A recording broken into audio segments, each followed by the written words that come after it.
Good afternoon, guys, and welcome to the podcast. I've got a really fantastic guest for today, Frank Olivo, coming out of New Jersey, and he's got some very interesting ideas around SEO. He has the thesis that SEO is being done incorrectly among physicians, and he's going to teach us how to optimize SEO with video as opposed to the standard traditional method of blogs. And he's got a really interesting way to streamline and make it more efficient and effective. So I'm really happy to have him on and introduce him. So great. Well, Hi, Christopher. Thanks for having me on. yeah, really introduce yourself briefly, and then we'll dive right into the conversation. So my name is Frank Olivo. I'm the founder of Saga Pixel. I oversee all of our client strategy. We specialize in doing SEO for healthcare providers. And that, as you teased, we have been really looking towards the best ways to integrate social media with SEO. Like, honestly, not only getting how we can produce one piece of content that can be discovered both through search engines and through social media. Yeah. And what was interesting, because we were talking about this, and so one thing we were talking about is I asked you the question, is SEO dead? But you said, and originally I thought it was SEO would be dead, but then with the advent of AI and you can get transcripts, but you say that blogs are dead, but video is not. So talk about this idea of using SEO in the current trend where people are watching videos, listening to podcasts, and how we can add some oomph to our social media marketing. Yeah, as you said, blogging is dead for at least in healthcare. There are areas where people will sit down and read a blog, in particular when they need to be walked through fixing a problem, which isn't really the case with healthcare. But at the same time, it basically comes down to the fact that there's a mismatch between the way people look for their information and the format in which they prefer to consume it. People, when they have a question, they go to Google and they perform their search there.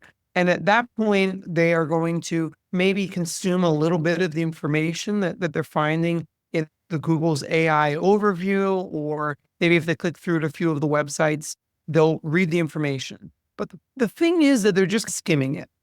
And that presents very little upside for a physician, because they're not going to remember. First of all, they're not going to know who you were. All they're doing is skimming a blog excerpt. And aside from that, it really, those blogs, it's very difficult for you to come across in any way, positive or negative, honestly. Now, people prefer video content. As I said, there's a misalignment between the way people look for information and the format they want to consume it in.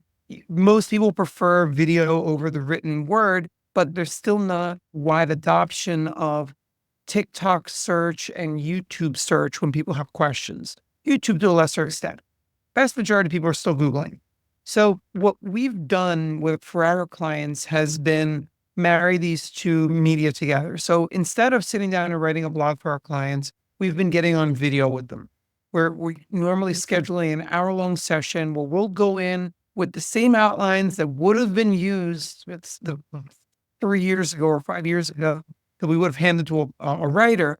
And we're now walking through those outlines in this kind of format, like Christopher and I are in right now, basically forcing the doctor to dictate what they would have written in a blog if they would have sat down to write it. Taking that video, generating a transcript out of it, optimizing that for search, adding header tags, tweaking it to be more search optimized. We're doing entity optimization to try to reduce the semantic distance between the language that the doctor used and the target keyword of the article, adding internal linking to other articles. We're coaching them through a strategy for putting together playlists around specific topics. So earlier, before we started recording, I was sharing with you my experience of getting cataract surgery. I wanted to educate myself on the types of lenses that are out there and what would possibly be the right one for me. The ophthalmologist that was shooting the video on the 5 types of lenses very well may have benefited from directing me to other types of videos, such as what can I expect on the day of my surgery? What is the typical recovery time? How long will I have to wear a shield following my cataract surgery? All of these, all of these topics are opportunities for the physician to spend more time with me and for me to feel more comfortable with them. And frankly, make me want to contact them to do my surgery instead of the original surgeon who frankly I wasn't going to be able to see anyway. Insurance. And it's always fun. Yeah, it's really interesting because you described this process because I had a colleague, he's a blogger, and he would describe to me this process. You know, he got to search for keywords and had to have an editor and it was going to be SEO friendly, but now you're running a video and you're applying SEO principles. One thing that you mentioned was this idea of, because I know YouTube is the second most powerful search engine. And I know a lot of millennials and Gen Z now, they go to Instagram and they go to TikTok to get their information. So how does that play in YouTube? Because you said the majority is Google search, but what about YouTube and TikTok and Instagram? And then also, what about the advent of ChatGPT? Because now a lot of the younger generation, they just go straight to ChatGPT and bypass Google. What are your thoughts? TikTok is I personally use TikTok when I want a short video answer to something because I know that you're not going to have all of the exposition and everything that you find on YouTube. For things related to health, generally speaking, people are willing to spend a little bit more time. If I want a recipe, TikTok all the way.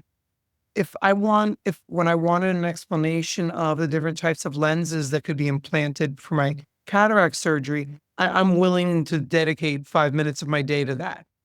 And as a result, YouTube is a better channel. Now, all of the principles that apply to identifying topics that are on your buyer's journey that you can rank for, all of the sort of things that a good SEO does for content marketing works with YouTube. As a matter of fact, on LinkedIn, a friend of mine or a colleague asked about keyword research tools for YouTube. And I was like, I'm just using the SEO. If people are searching on Google, they're searching for it on YouTube usually. The one difference between the channels, which I think is minor, by the way, is that YouTube pays very close attention to the engagement on your videos. It's really important to get people to watch to the end of the video, to comment, to interact with other videos on your channel. I have my personal theory that Google is paying attention to user signals and data that's collecting from Chrome, that when people are visiting your blog or your website, do they seem to be finding what they're looking for? Do they tend to go back to the search engine? And there's been evidence that's come out that Google may be using this data, but we don't have the smoking gun yet saying that, yeah, they're paying attention to whether people spend 5 minutes on your articles the way YouTube is paying attention to whether people watch until the end of your YouTube video. Yeah, that's fascinating. And yeah, it's really interesting because Google, of course, you get the YouTube search because you get the videos. And then it seems to me like these social media algorithms for TikTok and Instagram are just so powerful that they can identify user behavior and then feed up the posts or ads that are most relevant. Then what's the next question I have for you, follow up, is a lot of the media consumption is evolving into audio, like audiobooks and podcasts. So how do you fit in SEO strategies within podcasts? I actually have not done anything with integrating podcasts into SEO strategies. I think there's one opportunity really, and frankly, it plays into YouTube as well. It's just not something that we've got. None of our clients run podcasts, but just having the gears turn here, a lot of what our goal with content, so this will all tie together. So one of the goals that we have for our SEO clients is when someone Googles their symptoms or their medical question and they land on our client's blog to get the answer to that, our goal is to get them into their social media funnel. In other words, what I don't want to have happen is they land on the website, they get the answer to their question, and they leave never to be seen again. Or for us to cross our fingers and hope that they're going to Google another medical question and find our client's website again 2 weeks later. That's not a goal. Our goal is to get them, they Google their symptoms, they land on our client's website, and from there, they're going to end up on a YouTube account on a YouTube channel or an Instagram account. There is the third option of a podcast where you could say, have in the video the content that they're consuming, or in the transcript or in the article that's been written, saying that we get into more detail about such a topic in such a podcast, click here to check it out. And now the person's into your podcast funnel, if you want to view it that way. We've never done it, but it could work the same way as what we do with YouTube and Instagram. Yeah, really fascinating. And particularly, I found that when healthcare, it's a little bit different because the clientele and doctors in general, it's a little bit different, their adaptation and use of technology. And what was really particularly striking to me was we have this new way of doctors getting into healthcare SEO. So are a lot of the physicians that you're working with in your client, do they have YouTube channels, or are they focused on short form content? What are they particularly focusing, building their brands on? Most of our clients have been focused on YouTube, but that's really just because of us, honestly, because YouTube works so much like SEO. TikTok and Instagram Reels works differently. It's not so much that neither of those, the search functions of both of those platforms is minimal, meaning that you don't have a lot of people going in there and looking up their questions. It's more like flipping through the channels on cable than going to the library. And really that's just what our wheelhouse is. It just happens to be that YouTube is a much more engaging library. It's like going to Blockbuster. Yeah. An adjacent question I have for you is with generative AI, because I know you were talking about focusing on a particular skill set in a niche, and we're always adapting. How are you thinking about AI? How are you thinking about generative AI for the clients, and how are you positioning yourself? So generative AI has been phenomenal at eliminating tedious work. So when we are putting together an outline for an article, like I mentioned earlier, Google, when you perform a search, can I take Ozempic if I'm on high blood pressure medicine? Google, first of all, wants to make sure that it's giving accurate information from trusted sources, but it also wants comprehensive information. And before ChatGPT, it was a very manual process for us to go through and read all of the articles that were already ranking to try to figure out what does Google deem to be comprehensive and what does it deem to be bloated. And ChatGPT will handle that 20-minute process in about 3 minutes now.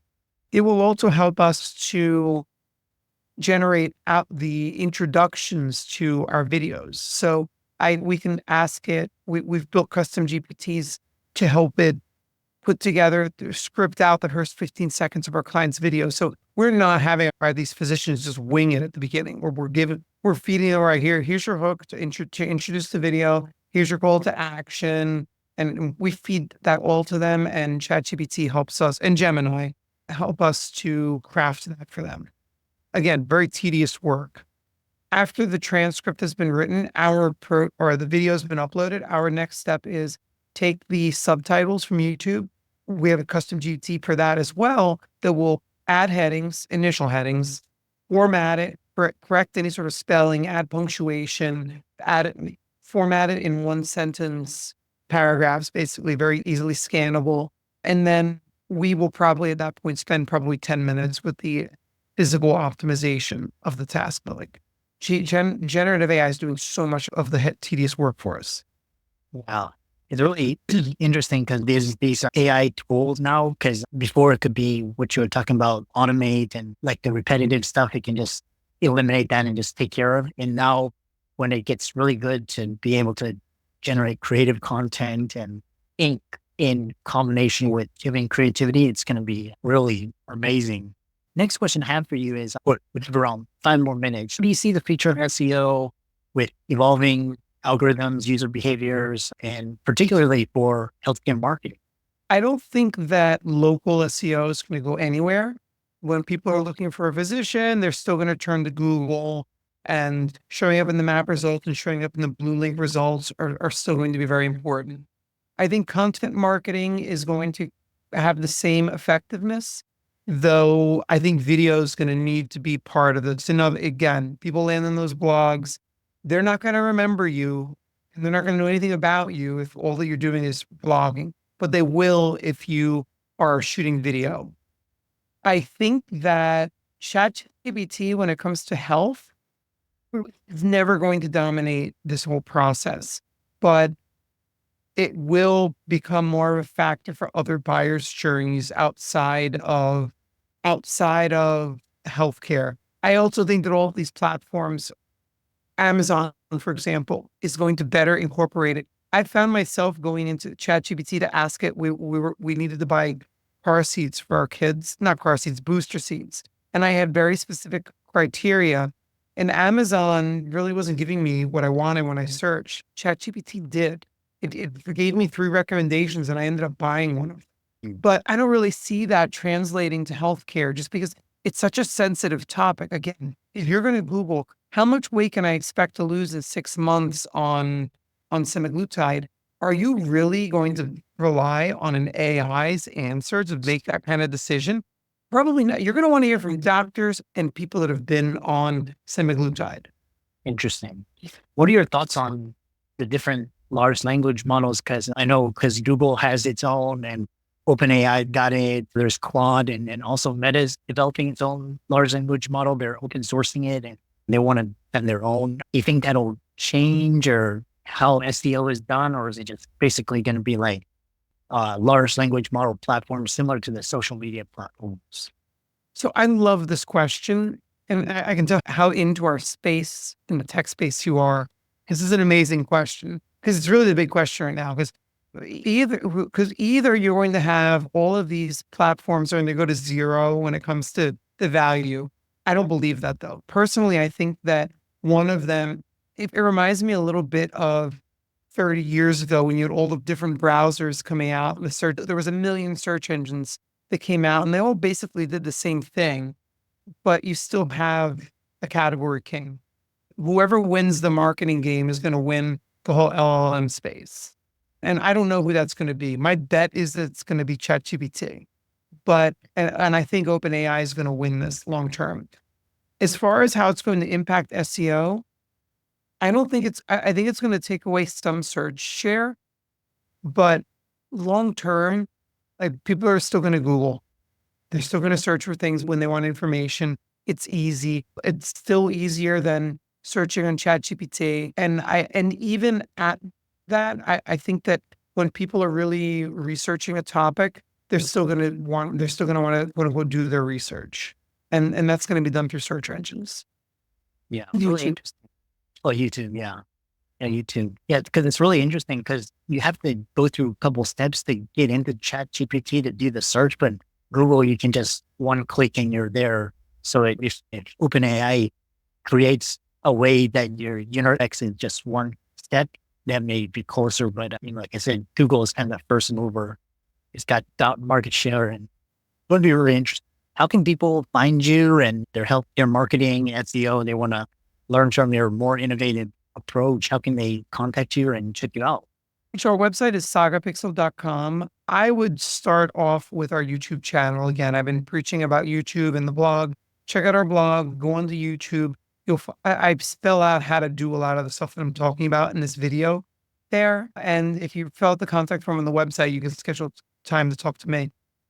Yeah, I really enjoyed this. And again, you're the first person that has this innovative approach to video and new types of content and how it's evolved, how we consume media. So it's really interesting. And thanks so much and keep up the great work.